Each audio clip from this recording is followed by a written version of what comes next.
O ito po mga ka-agri, muna yung harvest natin ngayong araw. 13 kabuhig. Pasalamat po tayo kay Sir Agri Adventures na tumulong sa atin ngayong araw para po ano ito kasi yung inyong lolo ay matanda na, masakit na yung baywang. Pero bago po natin pag-usapan yan, kung bago ka pa lang sa channel ko, paki-like naman po, comment, share, and subscribe. At huwag kalimutang i-hit ang ating button bell para ma-notify po kayo sa ating mga bagong upload. At yung ating dinaramdam po ngayon, yun bang tawag doon? Pinupukol-pukol na natin yung baywang natin kasi sumasakit yung rayuma natin. So ito po pagkatapos mo ito ay magdidihan po tayo mga ka-agri sa ating pag-harvesting ng ating lakatan ngayong araw. Sige po, dugtungan natin mamaya pag natapos na kasi boring pag nag-timelapse tayo ulit. We will see kung mapalabas natin yung timelapse. Sige.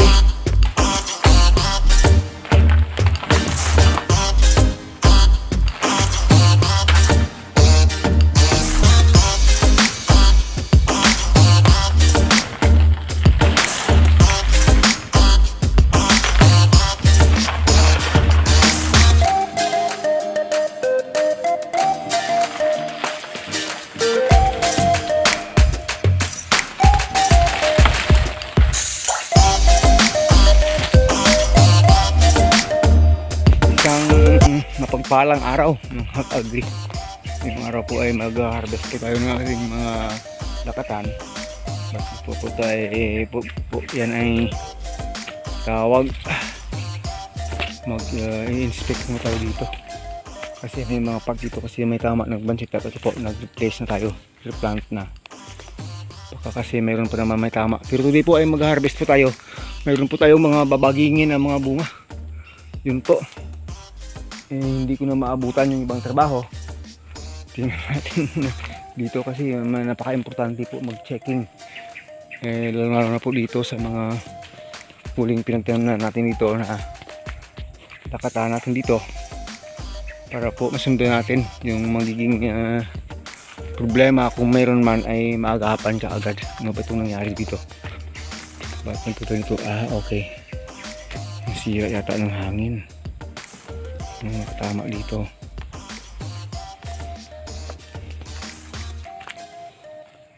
Okay na po yung kanyang growth dahil po sa ng wood vinegar.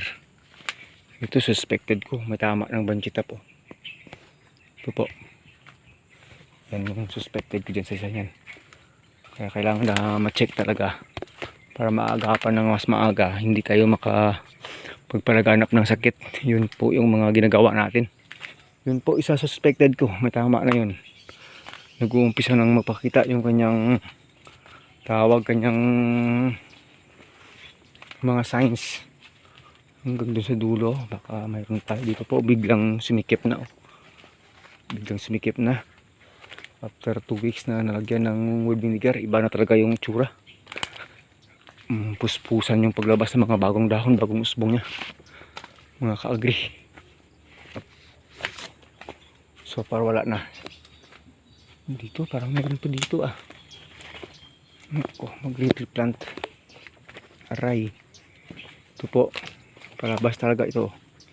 Isa rin ito sa chance na parang akala mo bagong usbong lang pero may chance po na tinamaan siya ng banchitap. Okay, pero hindi pa yan ma-handling ngayon, bukas siguro. We will see. Pero okay na rin po. Dito masikip na rin sa gilid. Yung gagawin natin dyan ay lilinisan na naman yan pag magka-time. Hindi na maabutan, dami nating tinatrabaho. O sige po mga ka-agri, ngayong araw ay mag-harvest tayo. Wala po tayong dalang tripod. Papakita natin sa inyo yung mga harvest natin na nagmarking tayo nung isang araw. Ito po, kukunin yan kasi time na talaga.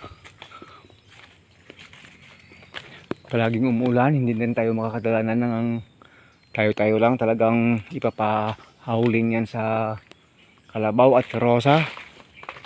Yun pwede siguro yung isa.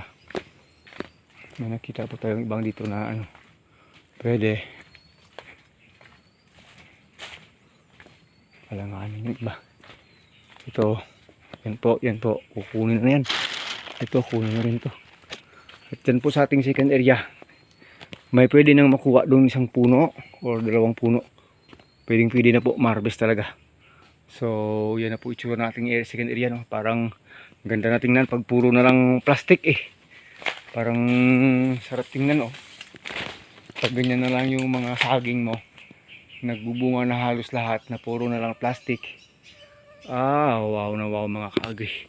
So dito na area, wala pang bawas yan dito. Pero yung pinakais, ito, kinuha ko na yung plastic kahapon. Pwede na talaga ito. Ito yung isa sa pinakamababa, oh. Pwede na po siya. At yung isa na yan po, pwede na rin. So yan, yung isa doon, pwede na rin. Ito ay isa, dalawa, tatlo, apat, lima, anim, 7 hands po. Malaki po yan, 7 hands. Yung isa dito, mahahaba yung bunga. Kinunan ko na ng plastic kahapon. Nako, talagang aray, nako, ang hahaba talaga. 1, 2, 3, 4, 5, 6, 7. Wala ko nga 8 eh. Mas mahaba ito. Ito po ay pwede pa eh. Mga 4 days from now eh. Pero unahan na natin. Kasi nga po pag syadong magulang mataas nga yung timbang. Pero maano na naman sa schedule. Mahuli na naman sa schedule sa next week. Talagang harvest na ngayon. Siguro ngayong araw aabutin ng 12 kapuno. Itong malaki, ito po yung may tukod. Harvestin na rin yan kasi hindi rin pwedeng mag over age. So yun, papakita na natin sa inyo mamaya na ano na yan. Nalagay na yan dito sa area ng ating dihanding area para po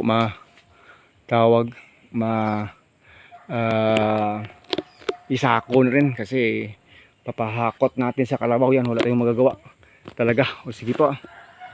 O ito po mga kaagri, muna yung harvestin natin ngayong araw. 13 kabuhig. Pasalamat po tayo kay Sir Agri Adventures na tumulong sa atin ngayong araw para po ano ito kasi yung inyong lolo ay matanda na, masakit na yung bewang. At yung ating dinaramdam po ngayon, yun bang tawag doon? Pinupukol-pukol na natin yung baywang natin kasi sumasakit yung rayuma natin. So ito po ay pagkatapos mo ito ay magdidihan po tayo mga ka-agri sa ating pag-harvesting ng ating lakatan ngayong araw. Sige po, dugtungan natin mamaya pag natapos na kasi boring pag nag-timelapse tayo ulit. We will see kung mapalabas natin yung timelapse. Sige mga ka-agri, nadihan na po natin lahat. Ito na yung itsura pag nadihan. Tingnan nyo, parang saging na banana, no? Yan po talaga yung feature ng ating saging pag nadihan na siya. Ginagawa natin, dyan lang muna yan para po bawasan yung kanyang katas. Para po hindi po maging mancha sa kanyang bunga na rin. At saka sa pagdadala natin, hindi po makikita yung mga pangit na mga feature niya. Kasi nabawasan na yung katas ng bunga ng ating lakatan. Sige po, maraming salamat!